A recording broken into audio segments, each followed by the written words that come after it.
or core purposes or missions of the Global Farmer Network. We are basically a group that desires to transfer knowledge. Farmer to farmer peer knowledge transfer is very fundamental and key to the Global Farmer Network. And we're putting that into action today.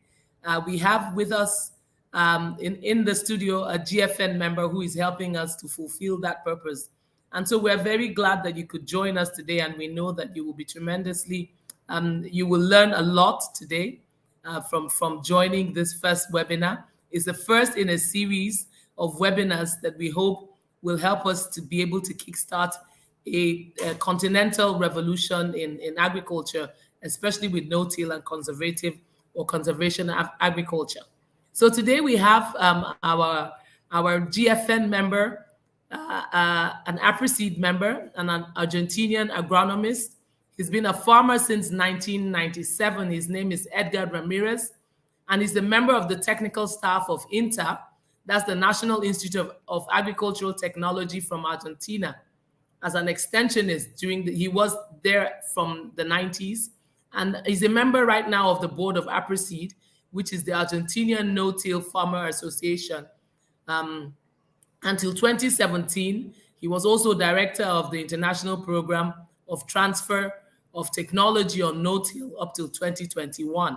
He's a member of GFN since 2018, and he has worked in cooperation projects with ADB in Ghana from 2018 and in Guinea in 2019. And that project was to transfer no-till technology to African farmers.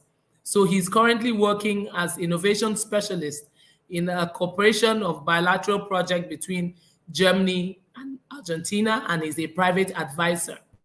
So we are very glad to have Edgar with us today, and we would like to sit back and have Edgar join and take over from here to run us through the webinar. Thank you, Patience. Thank you, Ruramiso. Thank you, Global Farmer Network, for the possibility to be here to share an experience about no-till.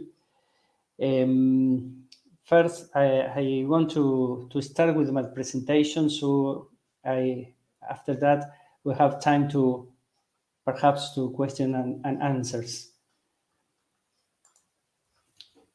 Well, sorry for before of that, I have to say good morning at least for this part of the world. I live in Cordoba. Cordoba is the yellow point that I show in that part. Cordoba is the second city of Argentina, is the capital of the Cordoba province in red, and we are in the middle of the country. And my family-in-law has a farm here. The second yellow point is more or less 300 kilometers to the south of Cordoba. Just for as information, Argentina is a large country. Between this point in the north and this point in the south, we have 5,000 kilometers. In our farm, we plant 50% of corn, 50% of soybean, and sometimes when we have rains during autumn, we plant wheat. Obviously, always all with no-till system. Before to begin to speak about no-till, I would like to present some information for Argentina. This information was prepared for Bolsa de Comercio de Rosario. It's our Rosario Board of Trade. It's similar more or less as our Chicago. Every day we build the price of the grains here in Rosario Board of Trade. And don't pay attention of the colors of the here in Spanish are the name of the crops, but that's not important. I only want you to show is how was the evolution of the total planting area in Argentina.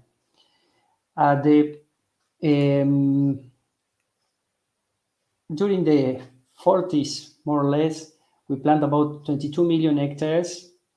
and now we are planting about 35 million hectares. Perhaps here it's a bit more, but in some parts of Argentina we plant 2 crops during 1 year.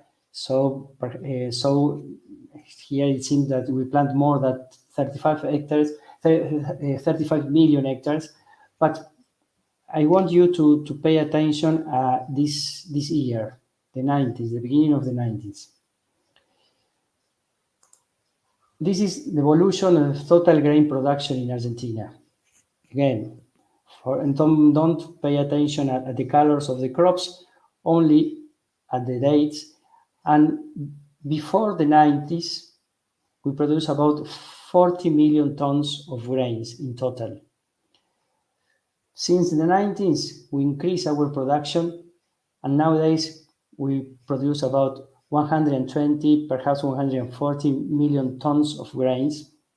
It all depends on the drought and so on, but in normal years, we produce this quantity. And look again, the 90s. You can say that in Argentina we could increase the total production because we also increase the area. But let me show the information of the graphics. At the beginning of the 90s, Argentina planted 22 million hectares.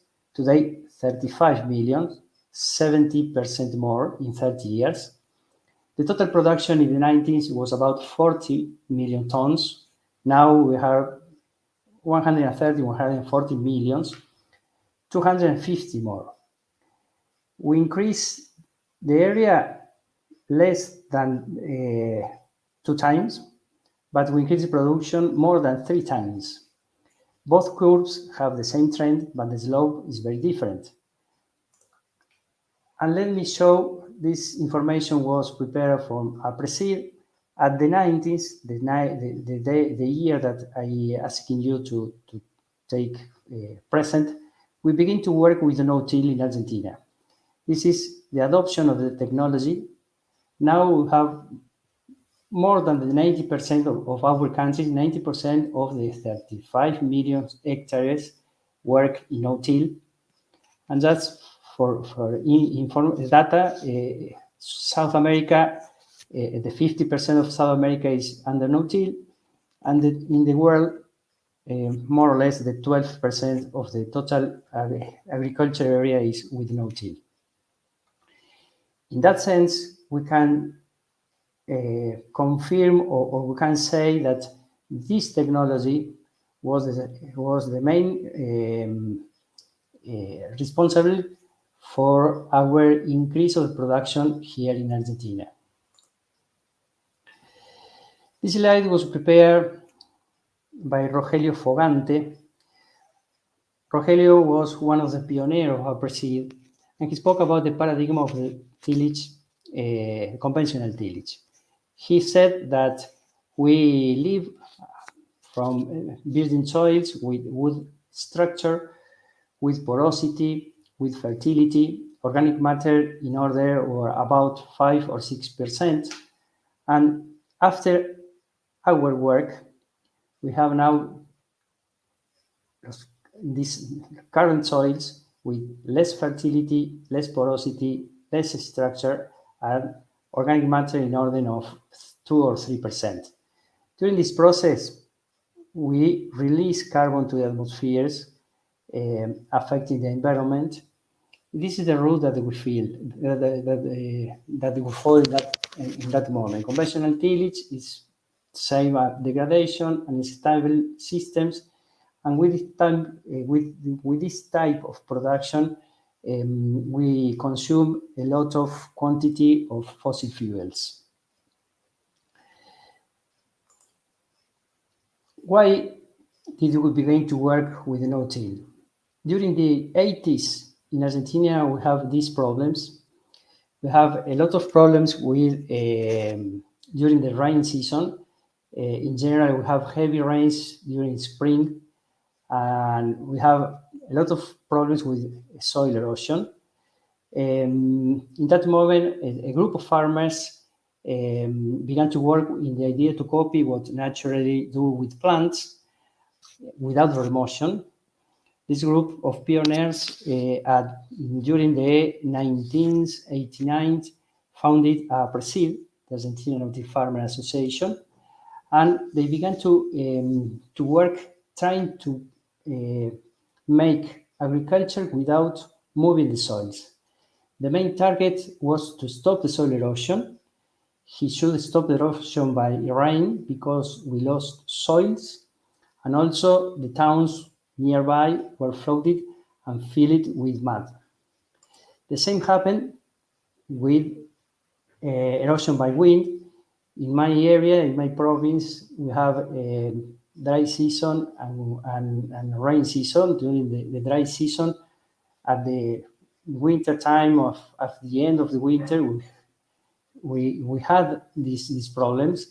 So with the no-till, we stopped the erosion, both erosion by rain and by wind. Let me show what happened when the raindrop falls and hit directly the soils. In this case, this is conventional tillage. There is a bare soil that receives direct impact for the raindrop. So when the drop hits the soil, in this case, it destroys the soil surface, structure, destroys the aggregates of the soils. After that, the water can't infiltrate in the profile of the soils, and we have a lot of runoff. This is a picture with soybean planted indirectly. The previous crop, the year before, was corn, maize. And let me show what happened when the raindrop hit this type of fields. The raindrop never hits directly the soil. It hits the stubble of the straw of the previous crop. In this case, the raindrop destroyed, stay there, and enter slowly inside the profile of the soils. This is why we learn how to storage more water. And if you can storage more water, we have more biodiversity, more obviously water available for the crops, and we have healthy soils because we have better conditions for the life inside the soils. After that, Rogelio Fogante said that a new paradigm was born, the paradigm of no-till system. In this case, we live from current soil with less fertility, less porosity, less structure, and after our job, we are trying to reach the original condition of the soils. The road that we follow is obviously no-till, with soils with coverage, biodiversity, and we consume the 60% less fossil fuels that conventional tillage. Why? Because we only make one pass over the field, and during the pass with the machinery, we plant and fertilize directly the crops. Another advantage of our system is we can fix carbon from the atmosphere because of the photosynthesis, because we try to have all the year the fields green, and it's important to the biological activity in the soils.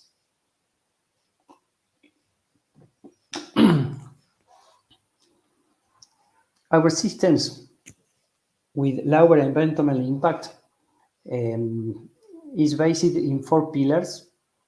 Obviously, no-till, never remove our soils, intensification of the rotation, diversification of the rotation and the management of the crops, and integrated nutrient management. we could see that no-till is the evolution of the conservation agriculture. In some places of the world, we hear or we know that the world speak about the conservation agriculture, but it's different our no-till. With our no-till, we never remove again the soils. And we notice that we have a virtuous circle in this case, because with our practices, good agriculture practices, we can always improve the condition of the soils. The benefits, some benefits in numbers.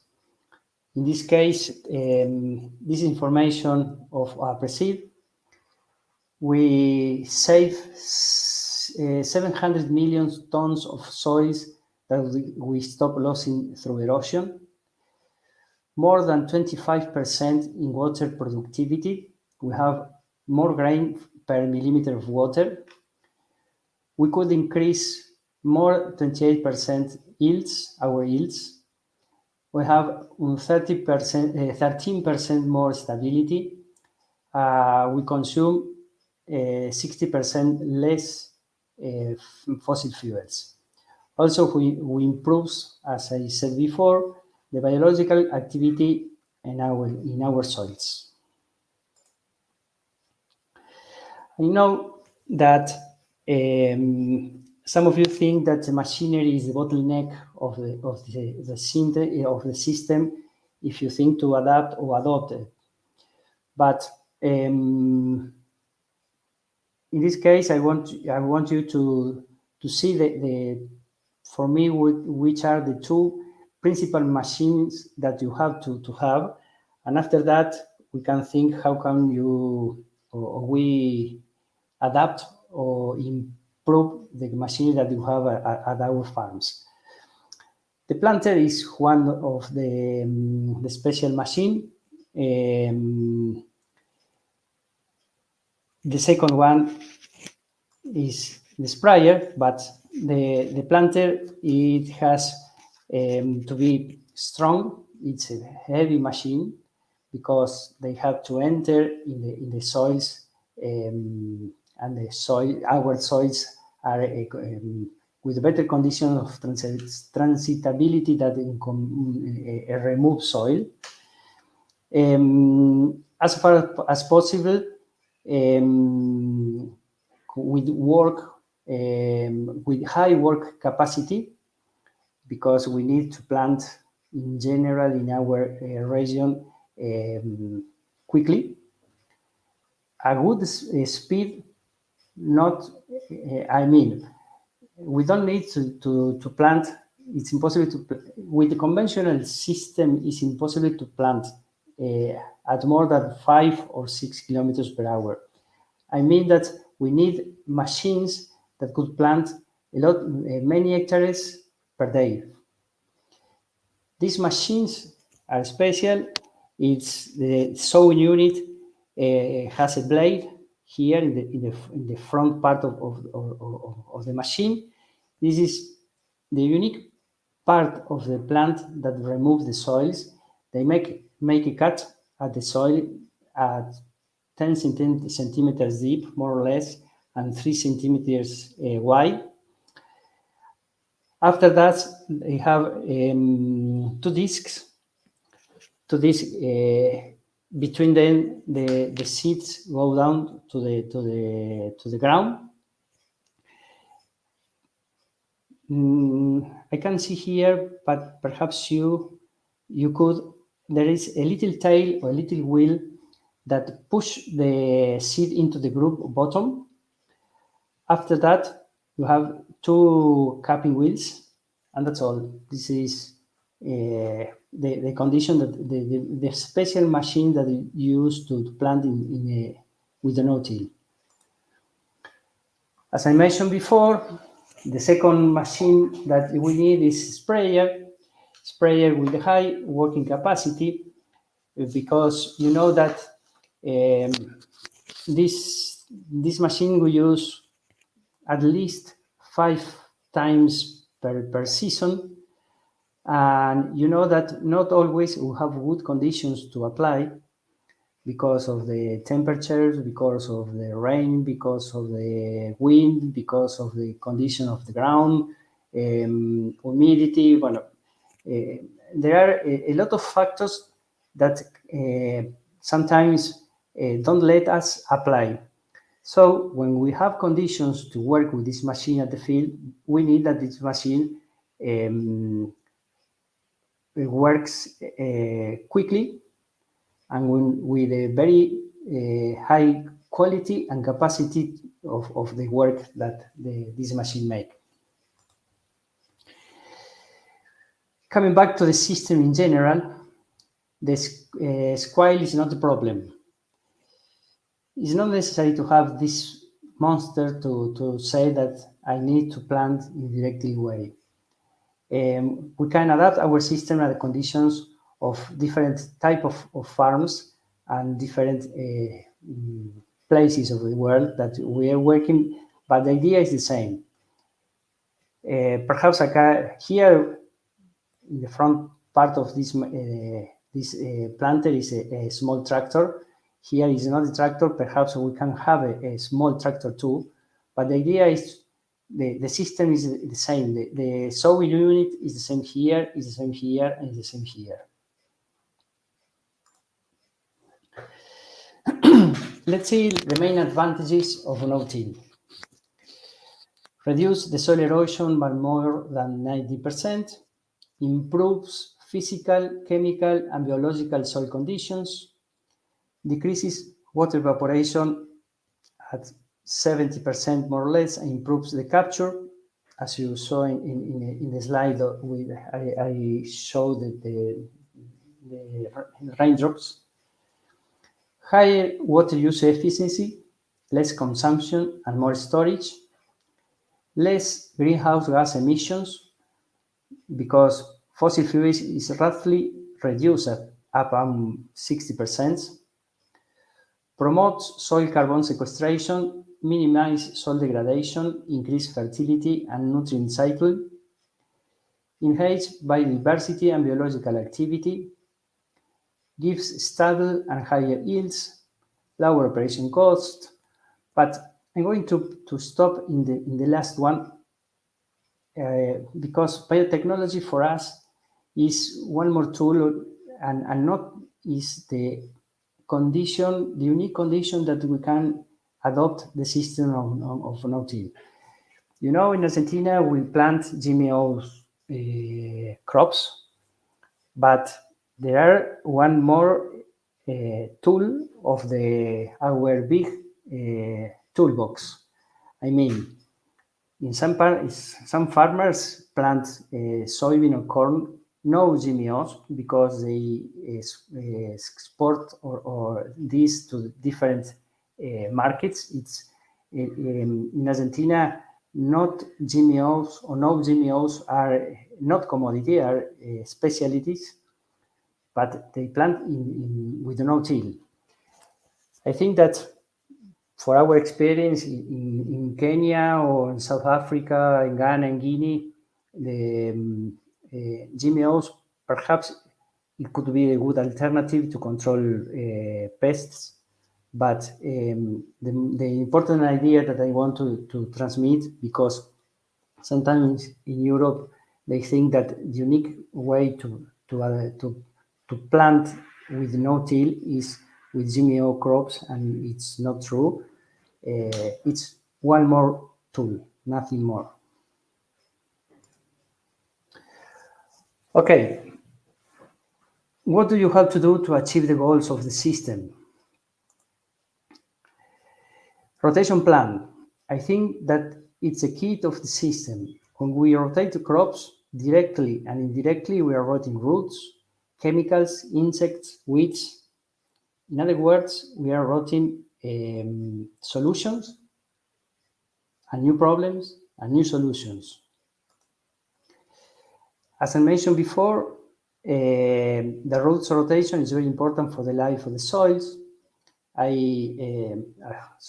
is different type of roots, and the effect of these roots in the soils are completely different, and think that our mission is to protect the health of the soils. So we need to make good rotation plans, and we have to know about the roots of the crops that we are going to add in our rotation plan. In this case, this slide, this picture shows a crop with no till, with a very good cover over the surface of the ground. But in this case, we should look at the mouse. This is the direction that they plant. And in this case, we have to plant crossing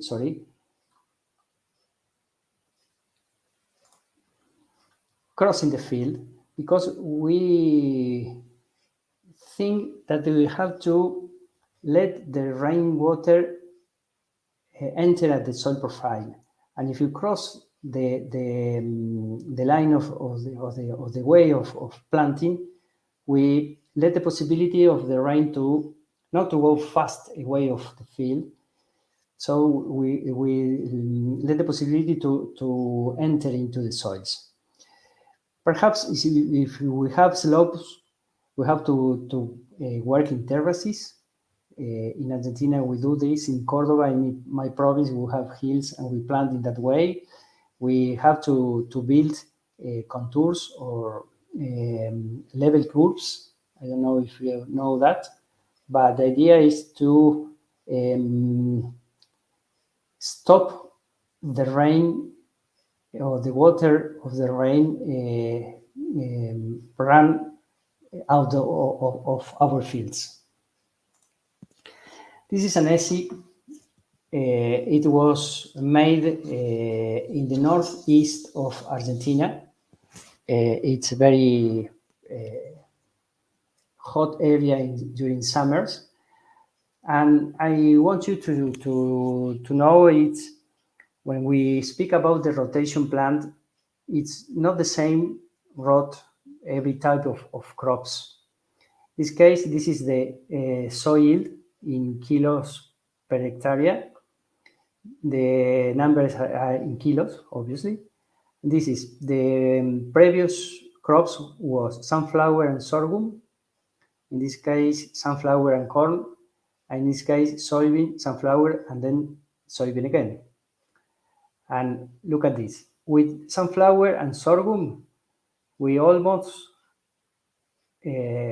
harvest 3,000 kilos.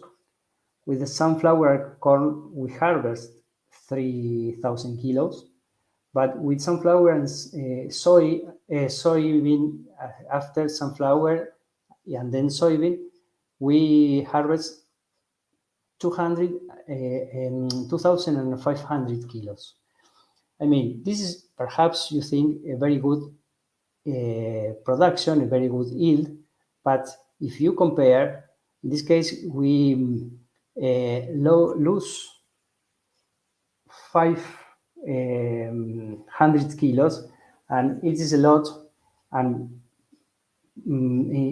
for this, in this case, it's very important to take care that the rotation between legumes and grass is very important, and not only legumes or only grass. In summary, the introduction and adaptation of a no-till system is a process that lasts at least 4 or 5 years to be established properly. We said that we can't copy and paste how we work here in Argentina, and then paste in another part of the world. We need to adapt the system. We need to adapt the crops, and this is a process. It's not immediately. After the 5 first years, new challenges and problems will appear. It is normal. You don't be afraid. Don't freeze, and work to solve the problems, the new problems. It is important to work harshly in capacitation and training for technicians, students, and farmers. In APRESID, we work in this way, always in groups of farmers, working directly at the fields, trying to solve problems all together. This is the way that we make the distance shorter.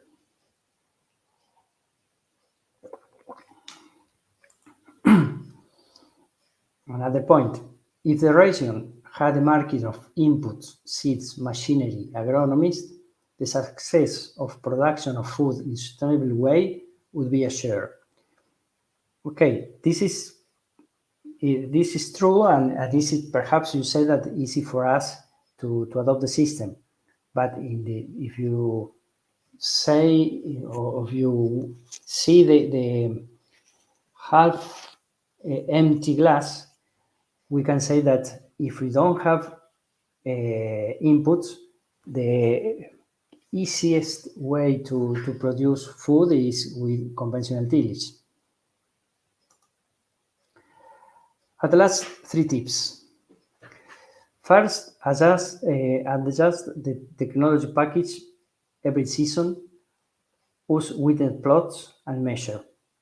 It's important to always measure and compare, because if you don't do it, it's difficult to improve and to correct the way. Work inside the gate as a team and outside the gate, build networks, share the successful experience and the mistakes in order to improve faster. It's more or less, I would say before, this is the way that we work in APRESID, and this is, in general in Argentina, we work in that way, trying to make distance shorter in order to avoid a farmer to make the mistake that I made perhaps 2 or 3 years before. And the last one, and very important, is to be patient, because as we have seen, you have to give time at the process, because it is in interaction between live beings, and every year the conditions are not the same, the soils are not the same, the quantity of rain, or perhaps the distribution, or perhaps the temperatures.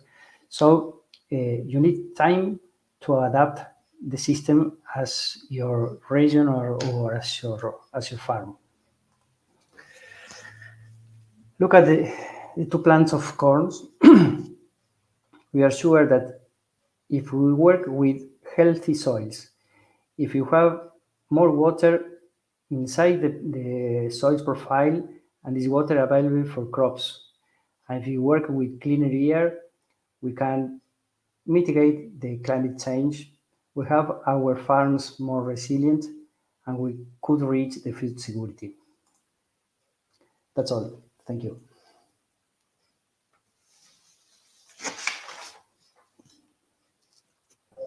Thank you very much, Edgar. I learned a lot as a farmer myself who has just started no-till. And, in Zimbabwe, many people actually don't believe in it. So it's exciting to hear from people like you who have experienced it for a number of years, what you have been seeing. So this is such an exciting platform to share knowledge, especially with us farmers. So thank you so much. At this time, I will allow, if there's anyone who has any questions, please feel free to ask. I know that we have a few other platforms where people have been asking questions. Someone asked earlier if no-till, maybe, I think it was mainly about what sort of crops can you plant with no-till? Is it open for every crop, or maybe limited to some crops? Maybe you can answer that question. No. Every crops you can plant directly. Also here in my province, the province in general plant a lot of peanuts. The 95% of the peanuts that Argentina exports are planted here in Córdoba. And as you know, we can plant peanuts directly, but when we need to harvest, we have to remove the soils, and we think that it's impossible to adopt or to include peanuts in our rotation. And we have to give an answer to the province in general, because it's a very profit crops. It's a business from a lot of farmers, and it's impossible for us to say, sorry, you plant peanuts, you are out of our system. No, we work with the government of the province, with INTA, is the National Institute of Argentina, APRESID, and farmers, to find the way to plant and to include in the rotation plan. And we realized that we can, for example, plant peanuts, make after that corn or different crops, and at the fifth or after 6 years, plant peanuts again in the same plot. So this is how can you manage the idea of the rotation plan, obviously including more grass, because we have to make a lot of roots inside the soils after the harvest of the peanuts. The same happened with potatoes. Cordoba is the second province in potatoes producing here. Argentina produces a lot of potatoes, and the idea is more the same. We always try to include all the crops in no-till. We have to study the different situations, but if you have crops who need to harvest over the soils, it's no problem. Every crops you can plant with no-till. Thank you for that. That's very informative. And I'm getting lots of remarks from Bangladesh, Sierra Leone, lots of countries, people saying that this is the way forward for Africa. We really need to find innovative methods that can help us, especially in Zimbabwe. We have been experiencing severe droughts. Normally we'd have rains in October, and now it's already almost December, and we still haven't had rains. So people are really excited. And for people asking, yes, we will be recording. This platform is also available. We're also sharing on Facebook, LinkedIn, and there's also YouTube. So you'll be able to replay for other people who are not able to probably join because of network. And again, thank you very much, Edgard. I can't see many questions, but I can imagine that other people will have follow-up questions. Thank you for everyone for registering, for joining. We have your emails. I'm excited to say majority of people who registered are farmers. So you can see just how eager farmers are to learn.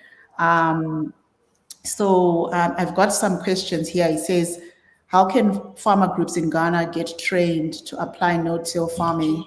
I don't know, maybe you can how can farmer groups in Ghana, I don't know if you can try and tackle that one. How can farmer groups, this is coming on from our LinkedIn.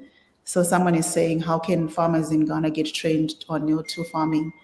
One of the ways, well, I'll just help Edgard, is that we can also share this information. So you are also able to then use that information to support your farmers. Some of them might not have access to internet or the ability to participate in this platform, but we hope as well that you'll be able to help those farmers by sharing this information. Mm-hmm. So I don't know if you've got any other ideas, Edgard. No, I could tell our experience in Ghana. When we began to work with the African Development Bank, it was in 2017 in Cote d'Ivoire or Ivory Coast in Abidjan. The idea is that the African savanna was impossible to make agriculture because of the conditions, of the rains, of the temperatures, and so on. And the concept was that we need irrigation systems to produce corn, for example, there. We made a trip for the area, exploring the zone, and we realized that they have a lot of rains, a lot of quantity of water. They have in different parts good soils, and the concept was wrong. We have to notice that that's true that they have a very hot, dry season, but during the rain season, the temperature or the condition is more or less that summer in Argentina, in the north of Argentina. So we began to work there. I don't know the situation now because we worked before the pandemic, and after that we never travel again to the north part of Ghana, but the system was working at that moment. Farmers were interested in the difference between conventional tillage and no tillage. Obviously, that we have to work with machinery, and we need that the soils or the grounds or the plots are mechanized before, because if you have stumps, trunks, roots, it's difficult to work with machinery because the machine is always broken. But if you have the plots in good conditions, the system work, and the difference between conventional tillage and no tillage it's important. Was important. Thank you very much for that. So I'm also getting other questions here. I don't know, from your experience, they're asking about, is there a way that we can get our government to adopt to no-till practices instead of the traditional? How do we convince people? I would assume that we convince them by showing them the results of the proof that conservation agriculture is definitely a method that you can adopt to support your farming enterprise. But have you ever seen in the work you're doing in Zimbabwe? I can give an example. Our government is promoting conservation agriculture, especially with our severe drought. So maybe I'll answer that for you, Abudu. Sorry if I pronounced your name wrong. That in Zimbabwe, the government is also seeing that conservation agriculture, no-till, is a practice to go, and they're really trying to promote. So I think it's also important as farmers to support that dissemination of information. Then another question we have is on the scope of the equipment. Maybe would you have some examples to share, like those farmers who want to adopt but they don't have access to maybe very technical equipment? What are the entry levels? Yes, it all depends of the mind of the farmer. I mean, in Argentina, if you remember how was the adoption of technology in that exponential way, because a conventional farmer saw over his fence that the neighbor has better crops. And why he has better crops? If the rains are the same, the soils are the same. What happened? What did he do different than me? More or less, it was the idea. And in that way, the technology, the adoption of technology increased a lot because the results were very, very good. I think that for a new area or in the world or a new country or in one region of some country in Africa or it's a very important challenge. It's, as I said in my presentation, it's a process. This process lasts 4 or 5 seasons or years. It's important to work with the private and public sector, because We need the support of the universities or the ministries of agriculture, of perhaps the institutes of research of each country, because it's easy when we work together as a team. It's easy to share experiences, share costs, share technology in general. I know that the machinery is expensive, but when we were working in Kenya in 2016, we visited very small farmers who had less than 1 hectare, perhaps less than half hectare, or perhaps 2 hectares. But the idea of the way to work there perhaps is to make cooperatives to share the machinery, to share the tractor, because it's impossible for a small farmer to buy each one the equipment, one equipment for each farm. But it's easy. We work here in Argentina with contractors, and we have in different parts of Argentina cooperatives, dairy production. For example, here in Argentina, we have a lot of cooperatives who share the big and expensive machinery in order to work the fields of the partners of the cooperatives. And I think that this is one way that in Africa small farmers can work.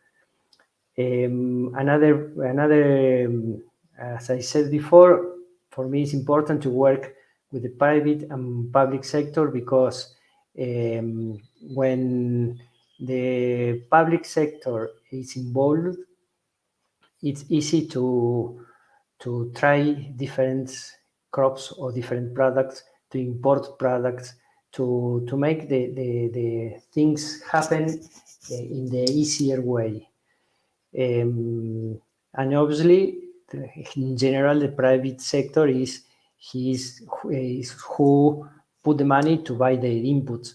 So I think that it's a very good way to work and to make with the idea to get results quickly.